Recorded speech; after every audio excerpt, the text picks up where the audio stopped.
বন্ধুরা তোমরা কেমন আছো? আশা করি তোমরা খুব ভালো আছো, আমিও খুব ভালো আছি। আজকে তোমাদের আমি বিনা তেলে চিকেন আলু ঝোল বলো বা কারি বলো আমি করে তোমাদের দেখাচ্ছি। এটা কিন্তু কোনো রকম তেল ব্যবহার করব না, বিনা তেলে কিন্তু আজকে চিকেন আলুর ঝোল করছি। আর চিকেনটার মধ্যে দেখো আমি 250 গ্রাম দই কিন্তু 2 ঘন্টার মতো মাখিয়ে রেখে দিয়েছিলাম। আর এটার মশলা কি থাকবে দেখো, আদা রসুন পেঁয়াজ, একটা বড় পেঁয়াজকে 4 ভাগ করে নিয়েছি, আদা রসুন কাঁচা লঙ্কা একসাথে কিন্তু আমি বেটে নেব। আর কিভাবে করব তোমরা অবশ্যই দেখতে থাকো। এটা সম্পূর্ণ কিন্তু প্রেশার কুকারের মধ্যে করব, 10 মিনিটের মধ্যেই হয়ে যাবে আশা করি। দেখো বন্ধুরা, দই দিয়ে চিকেন করার জন্য আমি কিন্তু মশলা বেটে নিচ্ছি। এটার মধ্যে কোনো রকম আজকে তেল দিচ্ছি না, তেল ছাড়া চিকেনে আলুর ঝোল করছি। আর এই দেখো বন্ধুরা, এই যে মশলা কি বাটছি দেখো, আদা আছে, কাঁচা লঙ্কা আছে, পেঁয়াজ আছে, রসুন আছে, আমি এগুলো সম্পূর্ণ বেটে নেবো। আর এটা প্রেশার কুকারের মধ্যে করব বন্ধুরা, তাহলে খুব তাড়াতাড়ি হয়ে যাবে আর খেতেও খুব ভালো হয়। তেল ছাড়া চিকেনের ঝোল দুর্দান্ত খেতে লাগে, তোমরা বুঝতেও পারবে না যে এটার মধ্যে তেল দিইনি। এবার আমি মশলাটা বেটে নিই, তারপর তোমাদের দেখাচ্ছি। দেখো আমি চিকেনটার মধ্যে কিন্তু 250 গ্রাম দই মাখিয়ে রেখেছিলাম, 2 ঘন্টার মতো মাখিয়ে রেখে দিয়েছিলাম। এবার এর মধ্যে আমি কি দিচ্ছি তোমরা দেখতে থাকো। এর মধ্যে আমি কিন্তু হলুদ দিয়ে দিচ্ছি, কোনো রকম কিন্তু আজকে তেল দিচ্ছি না। তেল ছাড়া চিকেনের ঝোল দুর্দান্ত খেতে লাগবে, আলু দিয়ে কিন্তু এটা করছি। আমি 2 চামচ হলুদ দিয়ে দিচ্ছি, 2 চামচ নুন দিচ্ছি,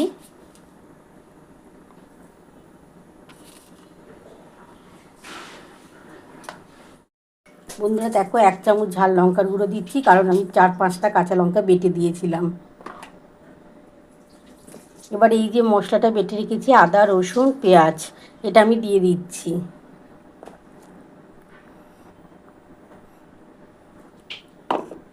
এটা খুব ভালো করে মাখিয়ে নিচ্ছি বন্ধুরা। আর ওদিকে প্রেশার কুকার বসিয়ে দিয়েছি, প্রেশার কুকারের মধ্যে কোনো রকম কিন্তু আজকে তেল দিচ্ছি না। এই দইয়ের ওপর নির্ভর করেই কিন্তু পুরো রান্নাটা করব। আজকে তেল ছাড়া কিন্তু আলু দিয়ে চিকেনের ঝোল বানাবো বন্ধুরা, দুর্দান্ত খেতে লাগবে। তোমরা বুঝতেও পারবে না যে এর মধ্যে আমি তেল দিইনি, কারণ দইটা দিয়ে করব, তাতেই কিন্তু অনেকটা তেল ছেড়ে যায়। এটা ভালো করে মাখিয়ে নিই। বন্ধুরা দেখো, কোনো রকম প্রেশার কুকারের মধ্যে কোনো রকম তেল দিইনি, তেল ছাড়া চিকেনের ঝোল করছি। বন্ধুরা দেখো আমি কিন্তু চিকেনটার মধ্যে দেখো তেল ছাড়া সমস্ত কিছু মাখিয়ে নিয়েছি। নুন আছে, হলুদ আছে, 1 চামচের মতো ঝাল লঙ্কার গুঁড়ো দিয়েছি, সব দিয়ে ভালো করে মাখিয়ে নিয়েছি। এবার এর মধ্যে সামান্য অল্প একটু চিনি দিয়ে দিচ্ছি, সামান্য অল্প একটু চিনি দিয়ে দিলাম, কারণ এর মধ্যে তো দই পড়েছে, চিনি তো দিতেই লাগবে বন্ধুরা। আর দেখো কটা গোটা গরম মশলা দিয়ে দিচ্ছি। এটা কিন্তু খুব ভালো করে মাখিয়ে নিচ্ছি, চিনিটা যেহেতু দিয়েছি আর একটু ভালো করে মাখিয়ে আমি প্রেশার কুকারের মধ্যে এটা ঢেলে দেবো। প্রেশার কুকারের মধ্যে কিন্তু কোনো রকম তেল নেই বন্ধুরা, চিকেনটা যখন ঢেলে দেবো তার মধ্যে কিন্তু আমি তখন কাঁচা আলুটাও দিয়ে দেবো। আমার প্রেশার কুকারের মধ্যে কোনো রকম তেল নেই, এবার আমি কিন্তু চিকেনটা ঢেলে দিচ্ছি। দেখো চিকেনটা দিয়ে দিয়েছি, এবার চিকেনটা দেওয়ার পরে যে মশলার যে জলটুকু আছে সেই জলটুকু আমি দিয়ে দিচ্ছি।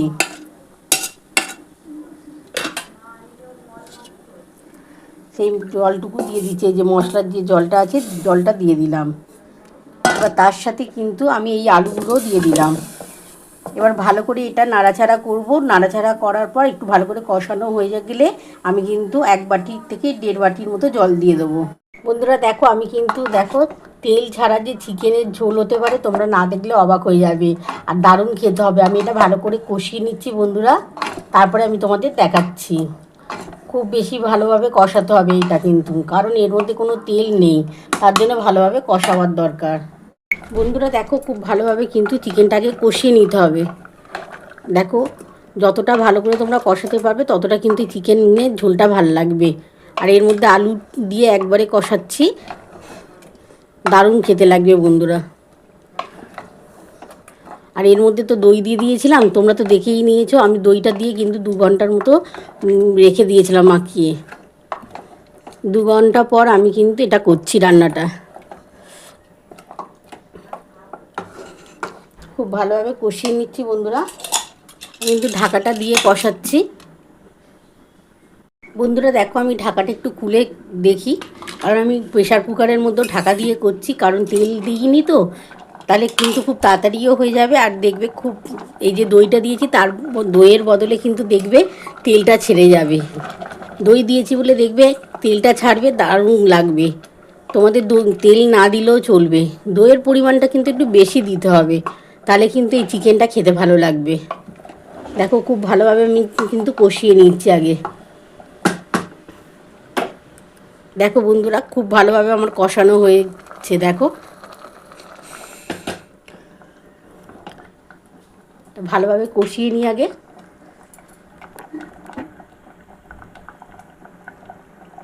বন্ধুরা দেখো, আমি ঢাকাটা খুলে দেখছি আমার কতটা হলো।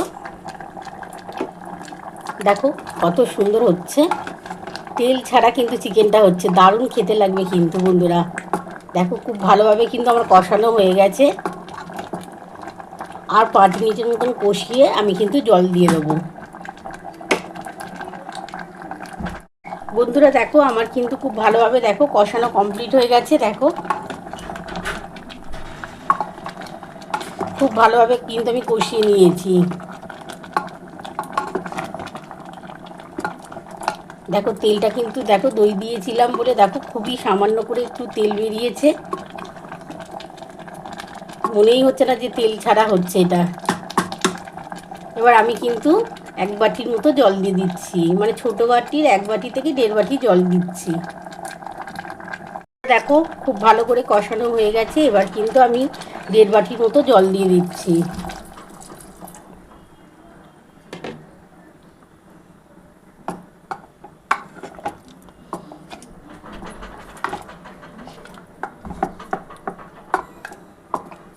আর জল দেবো না বন্ধুরা, আমার তো দই দিয়ে মাখানো ছিল 2 ঘন্টা, বেশি জল দিয়ে কিন্তু চিকেনটা ছেড়ে যেতে পারে।